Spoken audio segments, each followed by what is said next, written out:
is CGTN, China Global Television Network.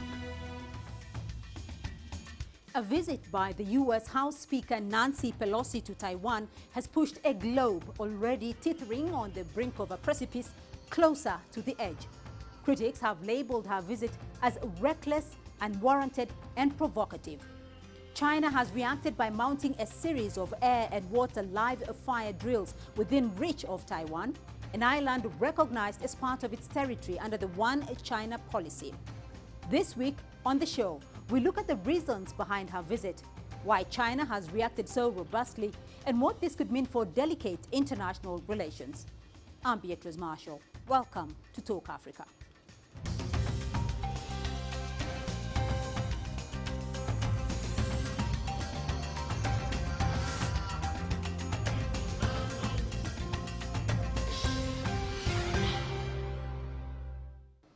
Speaker Pelosi became the highest-ranking American politician to visit Taiwan in 25 years, and the visit has resulted in many countries reiterating support for the One China policy.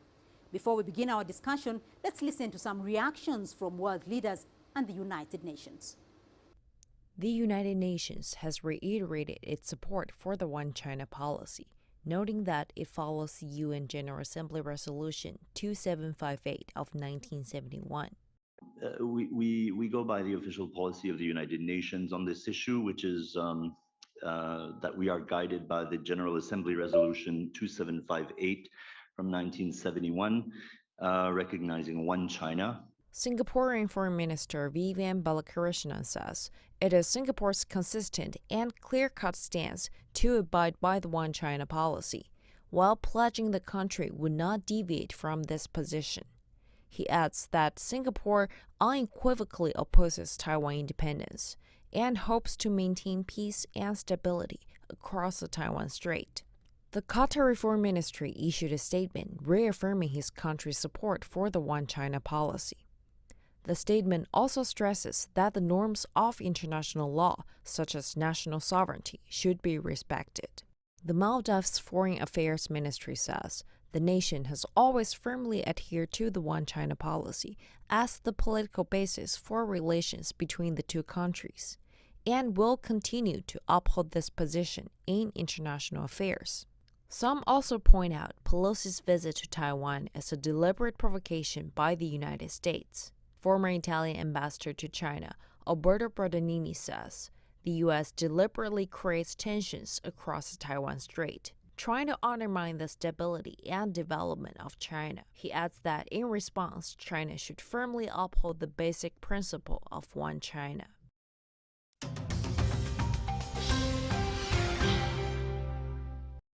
Well, joining me now to take a closer look at the reasons and possible ramifications of Pelosi's visit, from Johannesburg, Professor David Monyae, International Relations and Foreign Policy expert and the director of the University of Johannesburg Center for Africa-China Studies.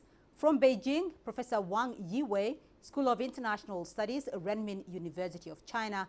And from Washington, Brian Becker, Executive Director, the Answer Coalition, which is a U.S.-based protest umbrella group consisting of numerous anti-war and civil rights organizations. Gentlemen, welcome to the program. If I may start off with you, Professor Wang. Now, House Speaker Nancy Pelosi made a brief and controversial visit to Taiwan. That is a step that has provoked widespread global condemnation. First, let's begin by understanding why Taiwan is part of China and what are the historical factors of the Taiwan question. Well, China in the United Country for the 2,000 years. So Taiwan is a part of China. That's the historic reality, and also recognized by the U.S. From the three communica, particularly with the diplomatic relations built in 1979, and also was a UN resolution, the 2758. So why China very angry about Pelosi's visit? Because it's violent to the international law, violate the U.S. promise to China and even to the world. And China was united, otherwise unstable for the cross-strait relations. Like Deng Xiaoping said, if Taiwan independent, because Taiwan will feel unsafe, they will ask the US or Japan to military existence, and then cause more confrontation between the mainland and Taiwan, or behind the US and the Japan alliance. And this is not good for the world. So, Brian, I want to pick up on Professor Wang's comment there on the UN resolution. What is the US position on China? The U.S. position on China has been reaffirmed several times, as the professor mentioned, not only at the UN resolution, but the Shanghai Communique of 1972, when Nixon met with Mao and also Zhou Enlai. The condition for the opening, the thaw, the beginning of normalization of relations was that that Taiwan was part of China, that there was one China, and that the U.S. acknowledges that there is one China. This is reaffirmed again in 1979 when Deng Xiaoping met with Jimmy Carter, and again in the 1980s. There is no question, there is no dispute, there is no ambiguity about the fact that the United States government's official position is that Taiwan is part of China, and that the ultimate status of Taiwan will be decided by the people on both sides of the Taiwan Straits. So Nancy Pelosi going there in the middle of August is, as the Chinese said, a strategic level provocation, and I think escalates the confrontation between the U.S. and China needlessly. Right. So, Brian, I do want to bring this up, because if there is no ambiguity from the U.S. side, then why did Nancy Pelosi, such a high-level politician from the United States, visit Taiwan? Because, she is the highest American politician to visit the Taiwan island in 25 years. Well, there's been some confusion about this, because some people are trying to pretend that Joe Biden did not give his permission to this trip. I mean, Nancy Pelosi is a high-ranking official, true. She's third in line of succession. But Joe Biden is the president. He's the leader of the Democratic Party. Joe Biden has said on 3 different occasions now that the U.S. is prepared to use force on the issue of Taiwan. We know that the United States was secretly arming and training Taiwanese military forces. And when Nancy Pelosi got to Taiwan, she said, "our 2 countries." She used that phraseology when meeting with Taiwanese officials. Right. So obviously the United States has changed its position in order to escalate confrontation with China. It's deliberate. Right. Professor Wang, is that the sentiment out of China, that was a deliberate action from Nancy Pelosi? Definitely. It's one China principle. Actually, the U.S. want to redefine of it. With the Democratic Summit, they put a democracy, not a sovereign state, as the basic unit of international system. So if this narrative come to force, will be fundamentally change the post-World War system, undermine the UN legitimacy. So why China is so angry for that? It's not just U.S. interfered domestic affairs of China, and also U.S. broke the promise of respect sovereignty and territory integrity, but also of the international law and the UN system. So that's reason it's very serious. Professor Munyao, let me wrap you in here on that question of the one China policy. Why has there been such widespread global support of it in the wake of Pelosi's visit? I think the international community, and by and large, the African continent, constituting one of the largest number within the United Nations General Assembly, abide by one China policy. If you go back to the resolution passed in 1972, it is the one that dictates affairs around Taiwan, that Taiwan is part of China. And therefore, I think from the African standpoint, a continent that shares a colonial history of 100 years of humiliation from mainly Western countries, fully understand and appreciate the anger coming from Beijing and fully support the moves, countermeasures that China has taken. And therefore, I think China has the full support of the African continent as well as the global South.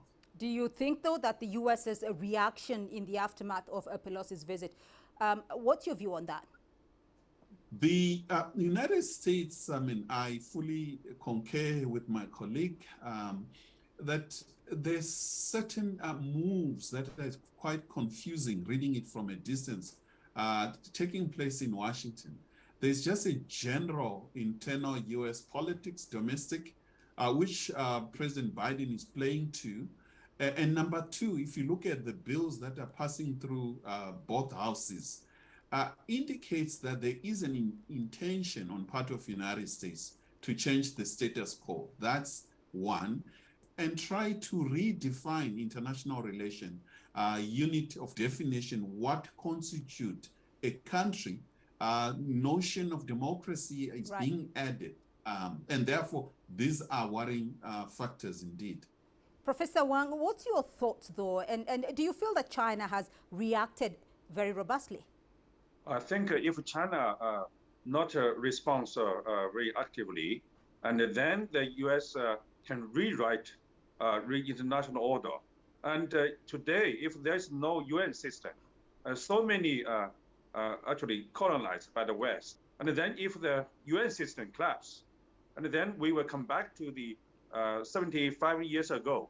So it's a mess for the world.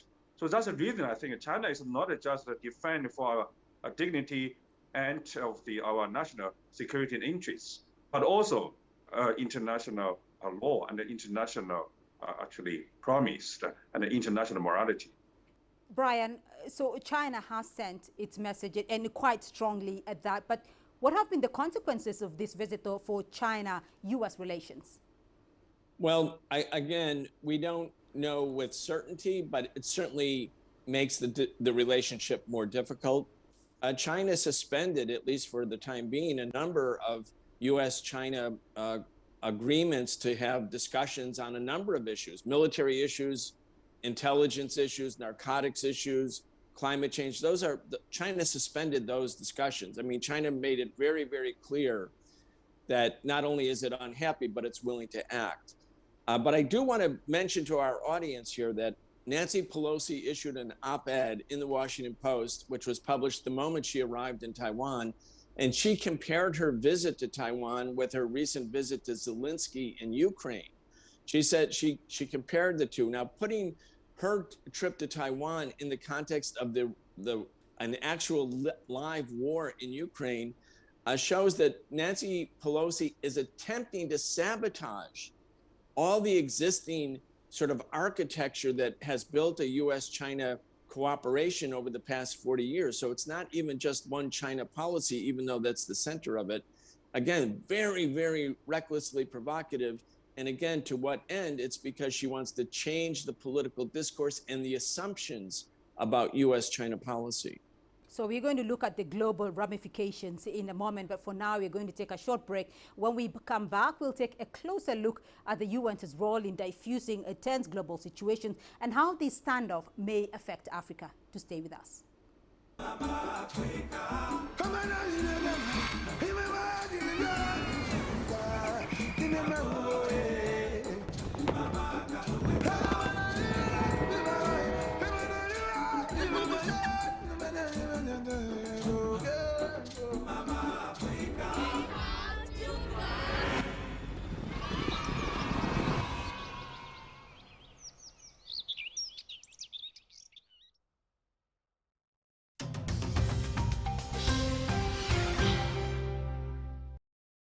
Welcome back to the program. Still with me are Professor David Monyae, Professor Wang Yiwei, and Brian Becker, all joining me from South Africa, Washington, and Beijing. Well, before the break, we looked at how this situation has come about. Let's now look at the UN's role in today's world and how the standoff in Asia Pacific may affect Africa. Professor Wang, you know, China has responded with a series of military drills around the island of Taiwan. First of all, walk us through this response. What is China's message from this? China shows the capacity to keep one China. Taiwan is part of China. Not just before we said it's legally, but now we can, if we can prevent the Taiwan sub-list. So show their capacity in doing so. And also want to actually send the message to the US and its US alliance that if the US want to copy the Ukraine model, put Taiwan as a Ukraine, and then sanctions to China is impossible. Thirdly, I think China to show to our international community that China defend the UN system. Professor Munyai, of course, the UN has come out in support of Resolution 2758, which recognized the People's Republic of China as the only legitimate representative of China to the United Nations in 1971. So what is the UN's role today, though, in mediating, if at all, or resolving issues of international concern such as this? Especially when you put it that perhaps this is an attempt by the US to restructure the international order. There are a number of factors. I think United Nations is weakening. The prime body, which is United Nations Security Council, do not agree on any single issue at the moment.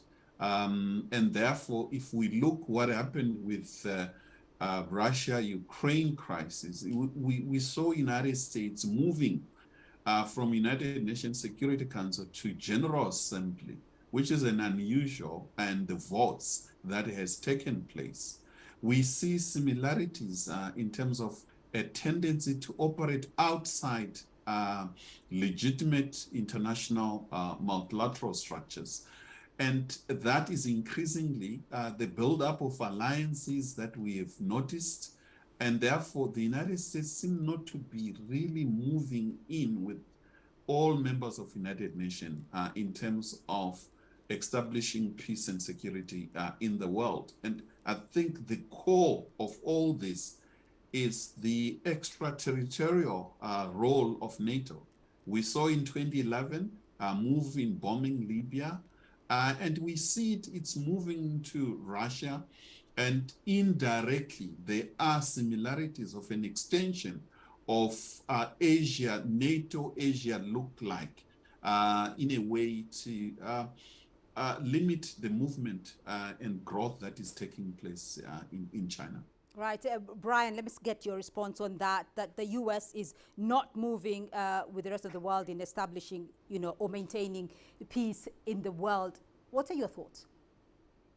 Right. Let's look at the last 20 years. When the United States wanted to go to war against Yugoslavia, the UN wouldn't have authorized it. So the US used NATO to go to war against Yugoslavia.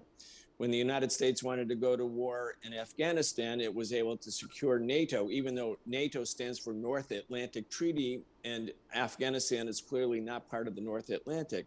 When the United States wanted to go to war against Iraq, nobody was supporting it except Tony Blair, so they just did it by themselves, the so-called coalition of the willing.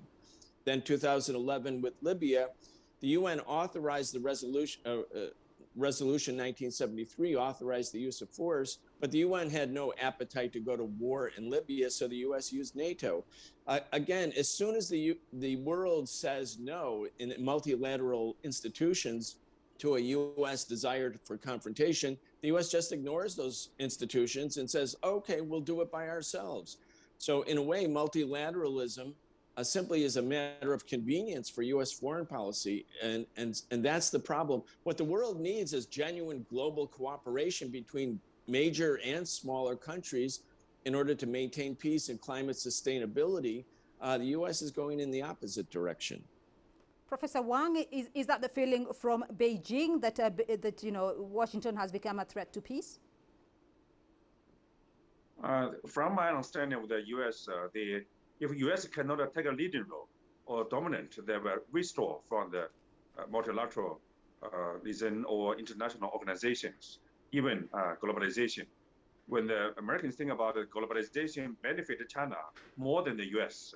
The U.S. suffered, and then they have the de-globalized, recover with China, and they even built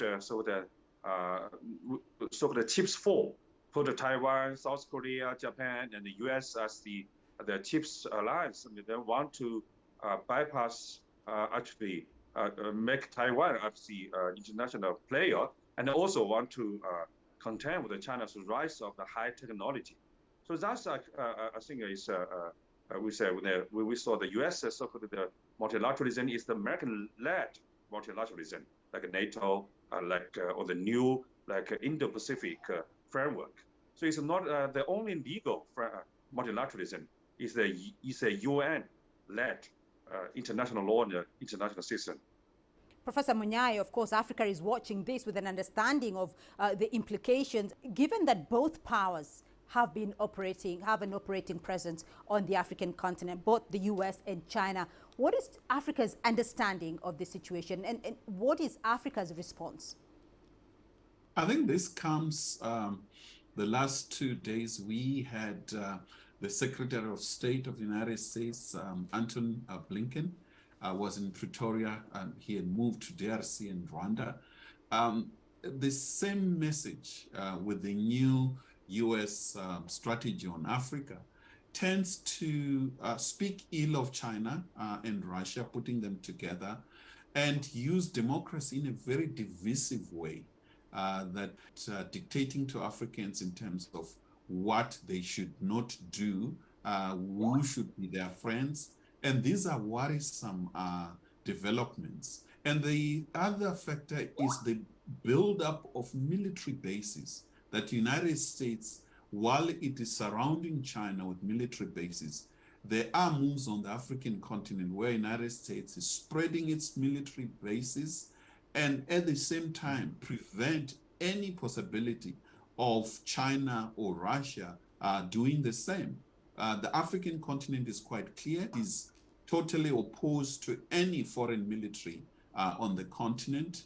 And the developments in South China Sea are worrisome, and they have a direct impact on how Africa would develop. In its quest for development, the African continent requires a peaceful global order.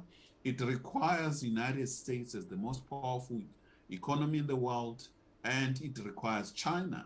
However, the tendencies of pushing other players, it's worrisome indeed. All right.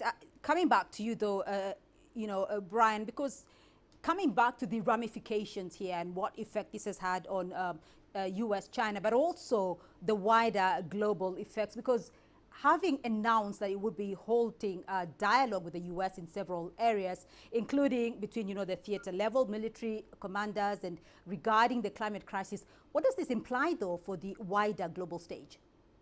Well, the United States wants Africa and the rest of the world to have to choose. Are you with us, with the United States, or are you with China?